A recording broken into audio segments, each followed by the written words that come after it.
এই মুহূর্তে আমরা ইন্ডিয়াতে যেতে চাই না। আমরা ফিল করেছি সিকিউরিটি একটা বড় ইস্যু এই 2020 ওয়ার্ল্ড কাপের জন্য, এবং আইসিসির যে পদক্ষেপগুলো ছিল সেগুলো তাদেরকে আমরা দেখিয়ে দিয়েছি চোখে আঙ্গুল দিয়ে। বাংলাদেশের মতো একটা ক্রিকেট লাভিং কান্ট্রি যদি মিস করে, আইসিসি বড় একটা মিস করবে, যে হোস্ট কান্ট্রির জন্য এটা ব্যর্থতা, এবং চেষ্টা করে যাচ্ছি যাতে আমাদের ছেলেরা বিশ্বকাপ খেলতে পারে।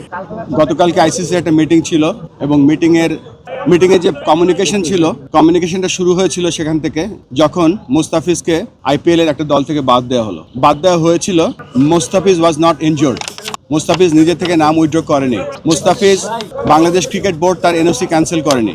নিরাপত্তাজনিত কারণে মুস্তাফিজকে আইপিএল এর একটা দল থেকে বাদ দেওয়া হয়েছিল। পরবর্তীতে আমরা গভর্নমেন্টের মাধ্যমে জানতে পারলাম, এবং আমরা ফিল করেছি সিকিউরিটি একটা বড় ইস্যু এই 2020 ওয়ার্ল্ড কাপের জন্য। জানার সাথে সাথে আমরা আইসিসির সাথে যোগাযোগ করেছি 4th of January, এবং 4th of January আমরা জানিয়েছি যে this is the situation, give us an alternate venue or look this matter seriously. পরবর্তীতে বিভিন্ন পর্যায়ে আমাদের সাথে যোগাযোগ হয়েছে, এবং যোগাযোগের এক পর্যায়ে আমরা এস্টাবলিশ করতে পেরেছিলাম যে এই সিকিউরিটির কারণে আইসিসি বিভিন্ন পদক্ষেপ নিয়েছে, এবং রিসেন্টলি আইসিসি বিভিন্ন সময় 1996 2003 যে ঘটনাগুলো ঘটেছিল সেগুলো বলার চেষ্টা করেছে।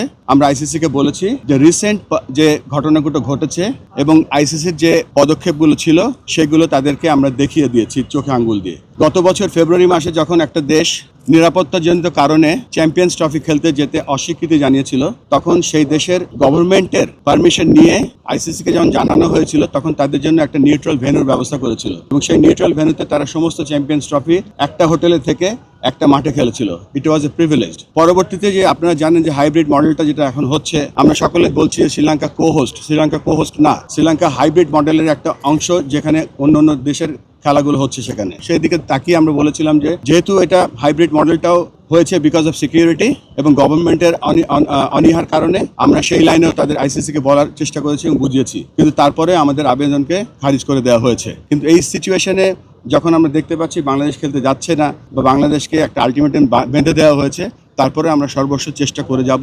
যেখানে আগেও বলছিলাম যে বিশ্ব ক্রিকেটের পপুলারিটি কমে যাচ্ছে, সেখানে বাংলাদেশের মতো দেশ যদি বাংলাদেশের মতো একটা ক্রিকেট লাভিং কান্ট্রি যদি মিস করে, আইসিসি বড় একটা মিস করবে। যেখানে ক্রিকেট বড় হচ্ছে, ক্রিকেট অলিম্পিকে যাচ্ছে 28-এ, 32-এ ব্রিসবেন হোস্ট করছে, 36-এ ইন্ডিয়া অলিম্পিক বিট করছে, কমনওয়েলথ গেমস তারা বিট করছে। সেখানে যদি এরকম একটা জনবহুল ক্রিকেট লাভিং কান্ট্রি যদি না যায়, এটা মনে হচ্ছে যে হোস্ট কান্ট্রির জন্য একটা ব্যর্থতা। আমরা আমাদের মতো চেষ্টা করে যাব, আমরা এখনো হাল ছেড়ে দিচ্ছি না। আমরা আবার আজকে কমিউনিকেশন করব এবং চেষ্টা করে যাচ্ছি যাতে আমাদের ছেলেরা বিশ্বকাপ খেলতে পারে। আমাদের একটাই চাহিদা, আমরা বিশ্বকাপ খেলতে চাই। এই মুহূর্তে আমরা ইন্ডিয়াতে যেতে চাই না, আমরা শ্রীলঙ্কার মাটিতে বিশ্বকাপ খেলতে চাই। আমরা এখনো রেডি, আমাদের দল রেডি আছে।